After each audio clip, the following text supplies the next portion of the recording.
beriman segala yang terjadi di dalam dunia ini. Bagi mereka tiada yang merugikan.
Daun salam, daun kalian yang jawab salam semoga sehat walafiat.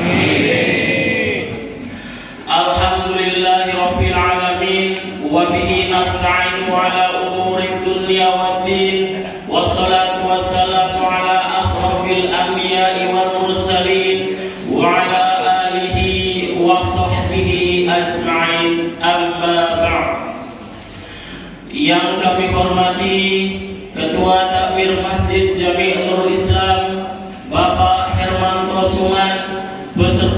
acaranya yang kami hormati Ketua Dewan Masjid Indonesia Kota Prabu Muli, Bapak Haji Ismet Hasan. Marilah kita buka acara ini dengan sama-sama mengucapkan lafaz basmalah. Bismillahirrahmanirrahim. Selanjutnya yaitu kata sambutan Ketua Takmir Masjid Jami Nurul Islam kepada Bapak Hermanto Suman, kami persilakan. Assalamualaikum warahmatullahi wabarakatuh. Bismillahirrahmanirrahim. Alhamdulillah wassalatu wassalamu ala Rasulillah wa ala alihi wa sahbihi wa man wala hawla wala quwwata illa billah. Yang kami hormati Dewan Tasar dari Kota Prabu Muli yang sempat hadir pada pagi hari ini, itu Bapak Haji Najamuddin, Bapak, dan yang kami hormati Bapak Ketua HMI Kota Prabu Muli, Ustaz Haji Ismet Hasan, yang kami hormati Bapak Amin Haji Muhammad Amin Esragi selaku Wakil Ketua dari Kota Prabu Muli, yang kami hormati Sekjen dari Kota Prabu Muli, Bapak Haji Musa Hadi. Assalamualaikum warahmatullahi wabarakatuh. Waalaikumsalam warahmatullahi wabarakatuh. Alhamdulillah wassalatu wassalamu ala Rasulillah wala haula wala quwwata illa billah. Yang kami hormati jajaran pengurus Masjid Jami Nurul Islam yang dikomandani oleh Pak Hermanto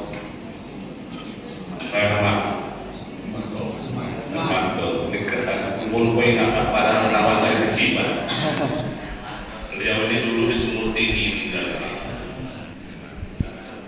ya, peserta permainan ketemu lagi di sini. Juga yang kami hormati jajaran pengurus Dewan Masjid yang hadir pada subuh hari ini. Hadir Pak Haji Najamuddin, Ustaz Hendra Jaya, dan Ustaz Mat Amin, banyak yang lainnya yang tidak dapat kami sebutkan. Juga para takmir masjid, alhamdulillah sudah akan merencanakan sebuah kegiatan. Yang kegiatan ini sudah lebih kurang 3 tahun ini tidak kita adakan, yaitu pawai menyambut Ramadan yang melibatkan para takmir dan jamaah masjid se-Kota Prabu Muli. Seingat kami lebih kurang 4 tahun yang lewat kita terakhir mengadakannya. Nah, tahun ini ada beberapa usulan masuk untuk kembali diadakan. Nah, tentunya di sini kami menunggu respon dari para takmir masjid. Akan kita adakan pawai menyambut Ramadan ini. Jadi besoknya Ramadan, hari ini kita pawainya untuk menyiapkan menyambut bulan suci Ramadan. Nah, ini ada usulan kalau diganti dengan majelis menjelang berbuka puasa. Jadi harinya tetap hari Ahad, tapi diadakan lebih kurang jam 5 menjelang berbuka. Jadi tuan rumahnya menyiapkan untuk berbuka bersama. Jadi bukan subuh, bukannya duha, tapi menjelang berbuka. Alhamdulillah, salatu wassalamu ala Rasulillah Muhammad ibn Abdillah wa ba'du. Yang saya hormati Bapak Ketua Dewan Masjid Indonesia Kota Prabu Muli, Haji Ismet Hasan, dan seluruh kepengurusan Dewan Masjid. Mungkin ada taman surga yang sementara ini ada dunia. Aku maksudnya taman surga itu majelis zikir. Al-Imam An-Nawawi mengatakan majelis zikir itu ada 5. 1 jamaah sholat, yang kedua jamaah yang membaca Al-Quran, dan yang ketiga jamaah yang membaca hadis, dan yang keempat jamaah yang berzikir berdoa kepada Allah Subhanahu wa taala. Kemudian yang kelima jamaah yang mengucapkan kalimat-kalimat thayyibah, itu subhanallah, alhamdulillah, la ilaha illallah, Allahu akbar dan lainnya. Dan yang terakhir adalah jamaah yang mengkaji ilmu untuk mendekatkan diri kepada Allah Subhanahu wa taala. Oleh karena itu, niat mencari ilmu adalah mencari ridho Allah. Siapapun kita, baik kita ini siswa SMP, siswa SMA, santri pondok pesantren, kalau belajarnya untuk mencari ridho Allah, pasti perhatian dengan sholat. Seorang pelajar yang tidak memperhatikan sholat, dipastikan belajarnya bukan karena Allah, bukan mencari keridhaan Allah, bukan mencari akhirat. Begitulah kata Syekh Burhanuddin Az-Zarnuji dalam kitab Ta'limul Muta'allim. Kalau dalam konteks kehidupan kita, tinggalnya di mana ini, mau berangkat ke Lampung tapi muter lewat OI, sampai tapi nggak ada travel yang lewat situ. Jadi dari Muara ini kan langsung Tanjung Pinang, langsung Batu Raja. Ini dari Muara ini, Muara Bula, kemudian Gunung Megang, Pramunulis, Lumang, OI muter kemudian ke Lampung. Itu namanya talfik. Kemudian talfik ini juga kalau kita kasih contoh, dia makan gado-gado, sudah ada kacang, sudah ada bayam, kemudian ada sambelnya, kemudian ada kubisnya. Tahu-tahu dikasih cuka. Nah, ketika disalahkan, kenapa dikasih cuka? Memangnya nggak boleh dimakan? Ya boleh, tapi tidak dipakai. Contoh yang lain dalam masalah sholat, Bismillahnya keras tapi tidak pakai kunut, ini talfik. Nah, Bismillah keras ikut Syafi'i tapi dia tidak pakai kunut, ikut Hambali, talfik namanya. Jadi kalau tidak pakai kunut ya jangan Bismillah keras, Bismillahnya sir, kita hormati para ulama. Dalam beragamanya ada paket tidak, ya kan nggak apa-apa. Saya tinggal di Muara ini, kemudian melakukan, ya nggak apa-apa, nggak salah, tapi lama sampai. Ini menunjukkan kita nggak, maaf, mungkin kurang tepat. Hadir rahmatullah tadi disebutkan oleh beliau, wudunya Imam Syafi'i, batalnya Maliki. Ini seenaknya sendiri namanya. Seenaknya sendiri. Syafi'i itu mashu bakir raksi itu termasuk rukun wudu. Rukun wudu di antara rukun wudu adalah mengusap sebagian kepala. Mashu bakir raksi, mengusap, bukan guyur. Ini banyak yang guyur. Termasuk Hambali, Hanafi, Maliki itu mengusap, bukan mengguyur. Guyur dikuasai dan itu. Kemudian dalam Syafi'i, kalau seandainya rambutnya bagus, kemudian minyaknya mahal, itu nggak apa-apa. Atau seandainya di dinding nggak ada tempat cantolan peci, tarik dikit saja, bahasa ini. Nah, kan enak nih. Ini banyak yang suka, terutama yang bujang-bujang. Bentuknya seperti itu. Tapi apa? Ketika batalnya seenaknya sendiri, dia itu Maliki, bersentuhan dengan lawan jenis tidak batal. Ini seenaknya sendiri. Sholatnya tidak sah menurut kedua ulama tersebut. Kenapa? Kata Imam Syafi'i, betul, wudunya ikut saya, sah dia, tapi batalnya ikut orang lain. Jadi dia nggak punya wudu, sholatnya tidak sah. Kata Imam Syafi'i. Imam Maliki juga ngomong sholat dia tidak sah. Kenapa? Ya memang dia nggak batal wudunya, tapi dia nggak punya wudu. Memang dia tidak batal, tapi dia tidak punya wudu. Kenapa? Yang dibasuh sedikit, saya kan seluruhnya. Nah, hadirin rahimahullah. Jadi dalam satu perkara, talfik itu dilarang. Tapi dalam satu perkara yang lain wajib.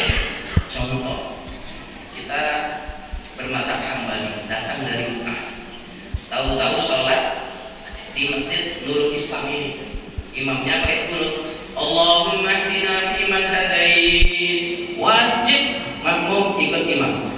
Dia harus talfik, walaupun selama ini tidak pakai kunut. Kalau dia langsung sujud, maka sholatnya batal, sampai batal. Dia harus tegak mengikuti imam. Jadi terkadang talfik itu diperbolehkan, bahkan wajib, dan terkadang dilarang. Hadirin rahimakumullah, itu tentang talfik. Ketika di Mekah kita bermadzhab Syafi'i, bersentuhan lawan jenis batal, tapi ketika tawaf aja ternyata ikut mazhab lain, bersentuhan dengan istrinya, bahkan gandengan waktu tawaf, nggak batal. Kalau dia ikut Syafi'i, Imam Syafi'i, maka kemana cari air wudhu? Wudhunya kemana coba? Hadirin rahimakumullah, kalaupun dia berwudhu akan berpisah dari istrinya. Nah ini soalnya punya di hotel pengalaman. Hadirin rahimakumullah, karena istihsan Syafi'i luar biasa. Istihsan itu menganggap satu baik contoh ini. Sebelum sebelum akad nikah itu ada budaya antar mengantar. Antar mengantar. Budaya seperti itu tidak dilarang. Tapi ada yang mengatakan tidak boleh, ini dianggap baik. Kemudian termasuk yang menjadi hukum Islam adalah adat kebiasaan. Syarat rukun jual beli itu adalah yang menjual dewasa, yang membeli dewasa, ada barangnya, ada anak. Ternyata di tempat kita ini ada yang beli HP anak baru usia 12 tahun belum dewasa. Ini jadi kebiasaan, itu namanya adat. Kalau dalam Islam itu tidak boleh. Namun karena ini berlaku di satu negara atau di banyak negara, adanya jual beli anak-anak diperbolehkan. Kami mengambil dari tulisan Syekh Sumair Salim Sumair Al-Fahrani dari Yaman dalam kitab kecil, kitab pemula, yaitu Safinatun Najah. Safinatun Najah di sana disebutkan. Bismillahirrahmanirrahim. Qala mu'allif nafa'ana bihi wa bi'ulumihi fid dharain amin ya rabbal alamin. Faslun syurutul qudwati ahad asyar. Syarat mengikuti imam itu ada 11. Ini harus ada pada kita semua. Syarat mengikuti imam ada 11. Yang pertama adalah an la ya'lama butlani sholati imamihi bihadas aw ghairi. Seorang makmum tidak mengetahui batalnya imam. Ini syarat. Kalau makmum sudah tahu imamnya batal, maka tidak sah dia sholat di belakang imam tersebut. Contohnya apa? Allahu Akbar, kita di belakangnya tahu-tahu lihat di sal imam ini ada kotoran ayam, ada kotoran, ada najis yang menempel, berarti kita tidak sah makmum kepada imam tersebut. Atau bihadas, tadi dengan najis, ini dengan hadas. Kita sholat di belakang imam, kita tahu, hanya kita yang di belakang imam yang tahu. Imamnya itu mengeluarkan suara kecil. Nah, yang benar cuma kita. Maka di saat demikian kita tidak boleh lagi menjadi makmum dia. Kita harus keluar. Yang lain ikut karena tidak ngerti sah salatnya, imam yang berdosa. Nah, ini imam PDOD, percaya dirinya berdosa, atau imam nekat. Nah, itu imam nekat. Sudah kadung jadi imam, ini tahu-tahu batal, sudah langsung saja lah, kok nggak ada yang dengar. Ini bahaya. Ini yang pertama. Kemudian yang nomor dua, wa alla ya'taqida wujuba qada'iha alaihi. Makmum tidak ada keyakinan kuat bahwasanya sholat imam ini tidak diulangi nantinya. Kalau makmum ada keyakinan sholat imam ini nantinya diulangi, maka kita tidak boleh menjadi makmum. Contoh, ada imam sholat, namun dia tidak berwudu, dia tayamum saja hanya gara-gara dingin. Waktu dingin, orang ini tayamum, tidak mau berwudu, kemudian sholat, maka kita tidak boleh menjadi makmum dia. Atau gini, dia mukim tapi tayamum dan di situ banyak air, orangnya mukim, dia tayamum dan di situ banyak air. Kemudian kita sholat di belakang orang tersebut, maka sholat kita tidak sah. Ini yang nomor 2. Kemudian yang nomor 3, hadirin rahimakumullah, wa an la yakuna ma'muman. Nah, kita tidak boleh berimam kepada makmum. Misal di sini ada imam berdiri, kemudian di samping kanannya ada makmum. Lantas kita singgol bahunya, kita berimam kepada makmum tersebut. Ini tidak boleh. Kita harus ikut imam yang pertama tadi. Caranya bagaimana? Makmum yang di sebelah kanan tadi, kalau memang dia ngerti, Pak, kita tegak di sampingnya saja. Nanti dia akan mundur sendiri seperti sebagaimana Rasulullah ketika sholat sendiri datang Jabir. Rasulullah sholat sendiri datang Jabir, Allahu Akbar. Nah, Jabir ini Ibnu Abbas berdiri di samping kiri Rasul, kemudian dipegang pundaknya, diletakkan di sebelah kanan Rasul. Akan tetapi untuk menjaga hal-hal agar supaya jamaah kita ini sah, jangan sampai berdirinya makmum, tempat berdirinya makmum itu lebih maju dari imam. Ini termasuk yang membatalkan sholat berjamaah. Dalam mazhab Syafi'i, itu disebutkan jari-jari kita itu pas sejajar dengan tumit imam. Jadi kelihatan mana makmum, mana imam, atau jejer betul. Akan tetapi jangan sampai jari-jari makmum lebih maju. Kedua, Rasul sholat sendirian. Datanglah Jabir. Jabir tidak ngerti kalau sholat berdua makmumnya sebelah kanan. Datang Jabbar langsung tegak di kiri Rasul. Jadi 3 jamaah ini Rasul, kemudian sebelah kanannya Jabir, sebelah kanannya Jabbar, ini sejajar. Karena Rasul itu sholatnya menghadap sutra, di depan itu sudah batas, maka kedua sahabat ini dipegang pundaknya, kemudian didorong pelan-pelan ke belakang. Kalau seandainya belakang sudah penuh dan depannya masih panjang, maka imamnya yang maju ke depan. Ini sesuai dengan situasi dan kondisi. Hadirin rahimakumullah, itu yang nomor 3. Kemudian yang nomor 4 adalah seorang imam tidak ummi. Ini penting, Pak. Imam itu harus benar bacaannya walaupun suaranya tidak bagus. Harus benar bacaannya. Sudah kita bahas beberapa waktu yang lalu, misalkan saja membaca Fatihah. Syurutul Fatihah 10. Syarat membaca Fatihah itu ada 10. Yang pertama adalah tertib. Ini semua orang tahu, berurutan. Lebih balik misalkan Siratal ladzina an'amta 'alaihim, bismillahirrahmanirrahim, tidak sah. Harus berurutan dari ayat pertama sampai ayat terakhir. Panjang pendek harus benar, dan yang kami ulang-ulangi, Fatihah ini termasuk rukun qauli, termasuk perkara dalam sholat yang harus diucapkan, harus.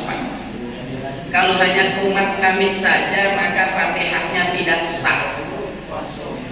Tidak sah, harus diucapkan.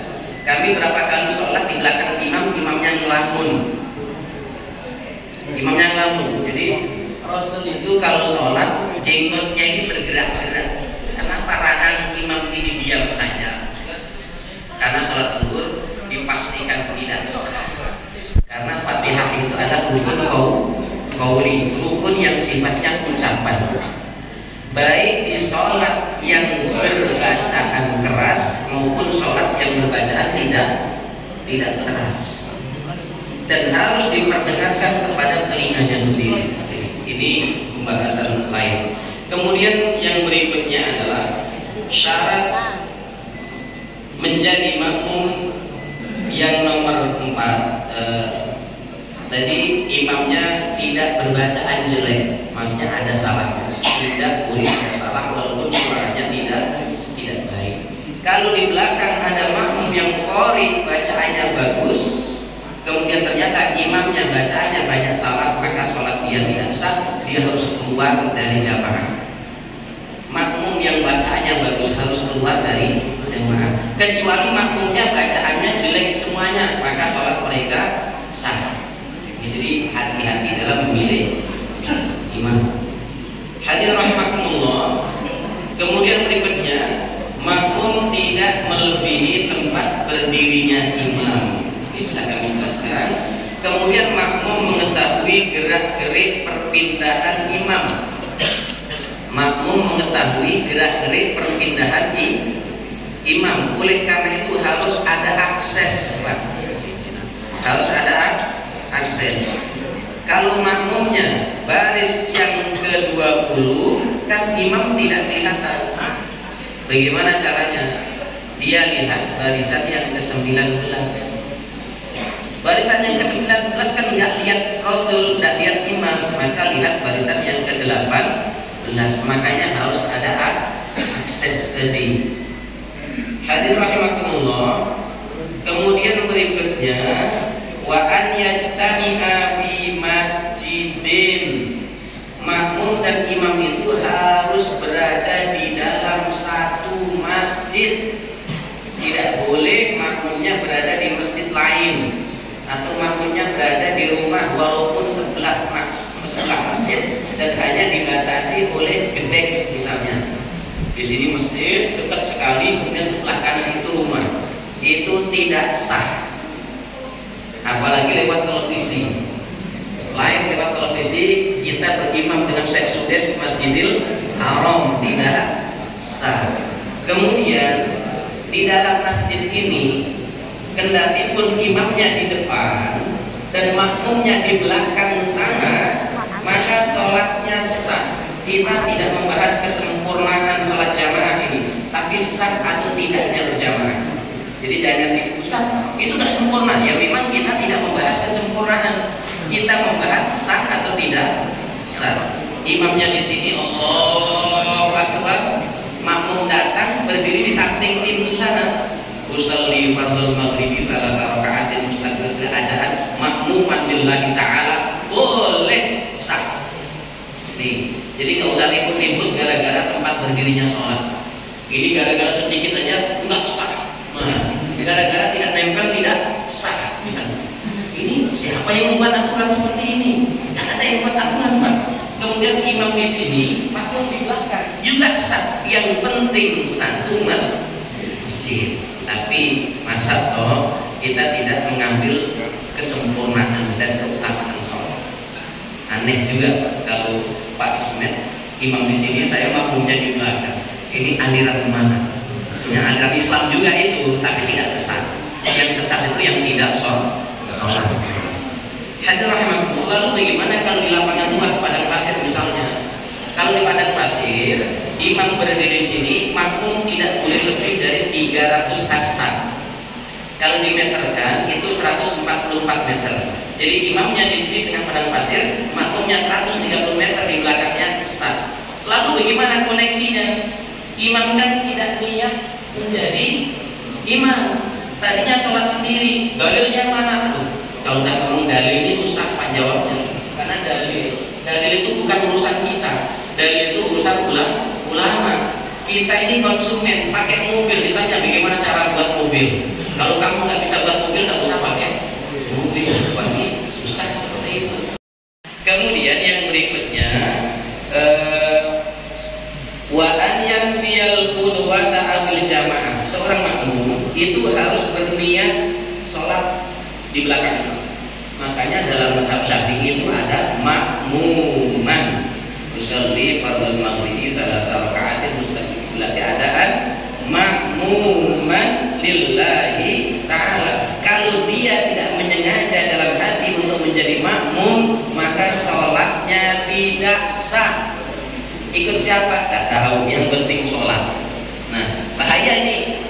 Dulu pernah kami sampaikan waktu di Darus Sa'adah, niat itu ada 4. Yang pertama, dalam hati harus ada saya mau sholat, harus datang Allah, apa mau ngapa, tak tahu. Yang penting ikut-ikutan aja ya. munafik tidak boleh. Dia harus ada dalam hatinya saya mau sholat. Yang kedua sebutkan jenis sholatnya. Jenis sholat. Jenis sholatnya harus disebutkan. Maghrib misalnya untuk membedakan dari isya. Jadi di hati ada sholat maghrib. Kemudian disebutkan sholat itu sunnah atau fardu. Makanya fardon dalam hati. Kemudian kalau dia jadi makmuman saya ikut imam, itu harus ada digerakkan dalam hati ketika takbiratul ihram. Makanya takbiratul ihram itu syarat sah takbiratul ihram itu ketika sudah berdiri tegak ngadep kiblat, bukan pede masuk masjid baru masuk lewat pintu kemudian Allahu Akbar. Ini nggak sah, tidak sah. Harus berdiri dulu ngadep kiblat, tegak mantap baru Allahu Akbar. Kenapa? Dia harus berniat dalam hati. Hatinya Pak sudah niat di rumah. Di rumah itu bukan niat tapi rencana, Pak. Rencana itu bukan niat dalam syariat. Di seluruh mazhab Syafi'i itu saat takbiratul ihram, tapi Hambali di Mekah itu sesaat sebelum takbiratul ihram. Saya berniat dalam hati sholat isya menghadap kiblat itu mengatakan Allahu Akbar. Allahu Akbarnya cepat karena niatnya sudah sebelum takbiratul ihram. Allahu Akbar. Kalau kita di sini agak panjang Allahu Akbar karena sambilnya. Nah seperti itu. Hadirin rahimakumullah. Kemudian yang berikutnya wa an yatawafaqan nadmu sholataihima. Salat imam dengan salat makmum itu harus sama gerakannya.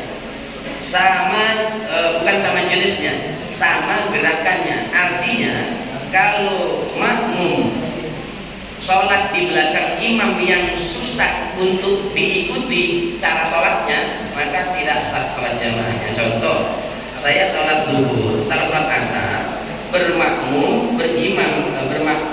kepada imam yang sholat gerhana. Tidak bisa, karena sholat gerhana itu setelah rukuk i'tidal baca Fatihah lagi, nggak bisa diikuti ini.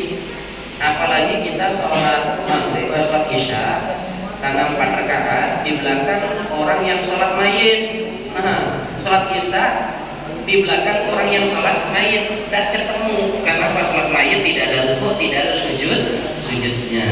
Jadi harus ketemu. Walaupun kita sholat berimam kepada orang yang sholat qadha. Contoh ini, setelah asar ada teman yang sholat duhur, tadi sholat duhurnya ketinggalan karena keterpaksaan harus meninggalkan sholat. Setelah asar dia sholat duhur, usolli sunnatal duhri, sholat duhri, usolli sunnatal duhri, antara rakaat qadhaan lillahi ta'ala. Kita datang dan kita menjadi makmum biasa. Yang penting gerakannya sama, walaupun kita sholat asar dan dia sholat duhur, walaupun imamnya sholat sunnah, Pak. Sholli sunnatal ba'diyatal duhri raka'ataini. Kita datang kemudian kita niat sholat duhur, sholli fardhu duhri makmuman sah. Yang penting gerakan sholatnya sama. Hadirin rahimakumullah. Ini kalau diperpanjang panjang sekali, langsung saja kita masuk ke berikutnya. Kemudian wa an la yukhalifahu fi sunnatil fahishatil mukhalafah. Makmum tidak boleh berbeda dari gerakan imam. Kalau perbedaannya mencolok, perbedaannya terkesan tidak bagus, itu tidak sah sholatnya. Contoh, sholat malam Jumat membaca surat sajadah, imam sujud, Allahu Akbar, sujud tilawah. Makmumnya ini sunnah aja kok, tidak usah ikut sujud, sholat dia batal. Karena apa? Perbedaannya sangat mencolok. Contoh lain, imam sujud sahwi walaupun makmum nggak salah, maka dia harus ikut sujud sahwi. Tapi kalau yang lupa makmum boleh sujud sahwi dan imam tidak perlu. Hadirin rahimakumullah. Tapi bagaimana kalau imamnya kunut dan angkat tangan, makmumnya tidak kunut dan tidak angkat tangan? Kalau dia langsung sujud, maka batal sholatnya karena imamnya tegak, makmumnya sujud. Tapi kalau dia tegak saja mematung, tidak angkat tangan, mulutnya tidak bilang amin, itu tetap sah. Allahumma hdina fiman hadait. Dia tegak saja, tidak ambil sholatnya sah, tapi jangan terucap di hati, wah ini sholat bid'ah ini. Wah, nggak usah sholat di situ kalau seperti itu, nggak usah sholat di situ, sholatlah di tempat yang tidak bid'ah. Allah alam bisawab. Assalamualaikum warahmatullahi wabarakatuh. Bagaimana? Ada yang tanya? Assalamualaikum warahmatullahi wabarakatuh. Pak, ada suatu peristiwa Pak. Jadi dalam satu masjid itu ada terdiri 2 imam dengan waktu yang sama. Apakah sholatnya sah ataukah gimana Pak? Pada masa Rasul termasuk imam yang diprotes oleh jamaah, ya Rasul, imam itu tidak berakhlak. Tidak berakhlak. Bolehkah kami untuk tidak mengikuti? Tidak boleh. Kerusakan akhlaknya itu bagi dia sendiri. Kamu tidak terkena, tidak tertular. Artinya gini. Dan pernah mengatakan juga, kalau ada 2 jamaah maka jamaah yang berikutnya orang. Tidak boleh dalam satu masjid ada 2 jamaah, kecuali musafir, kecuali model sholatnya dia jamaah kosong, silahkan. Tapi kalau di sini sholat isya, kemudian ada jamaah di sholat isya, itu merusak ukhuwah, tidak boleh. Dia harus ikut imam yang sudah duluan. Kecuali tadi imamnya kentut, kita boleh sana buat jamaah sendiri, jamaah yang kedua. Ini Pak, masalahnya kan waktu zuhur.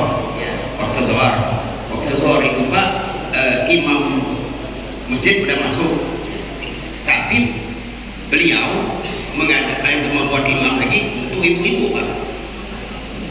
Berarti 2 kali sholat? Enggak Pak, satu waktu. Zuhur.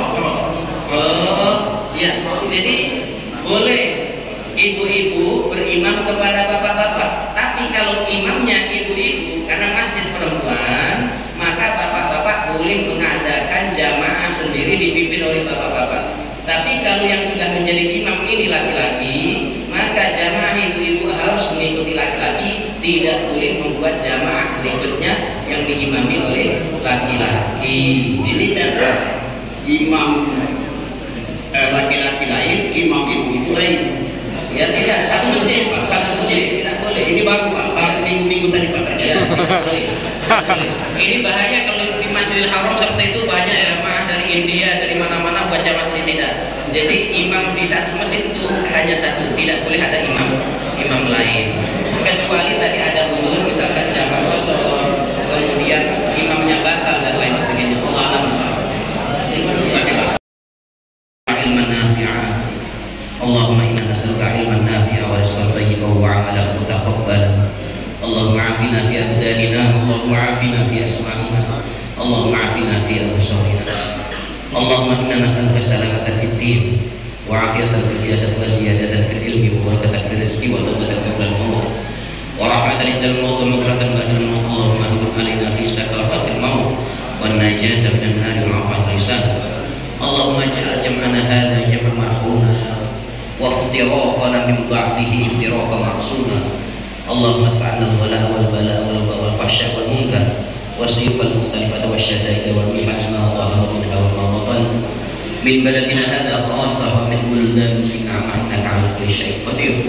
ربنا آتنا في الدنيا حسنة وفي الآخرة حسنة وقنا عذاب النار. وصلى الله على نبينا محمد وعلى آله وصحبه وسلم تسليما كثيرا. سبحان ربك رب العزة عما يصفون وسلام على المرسلين والحمد لله رب العالمين.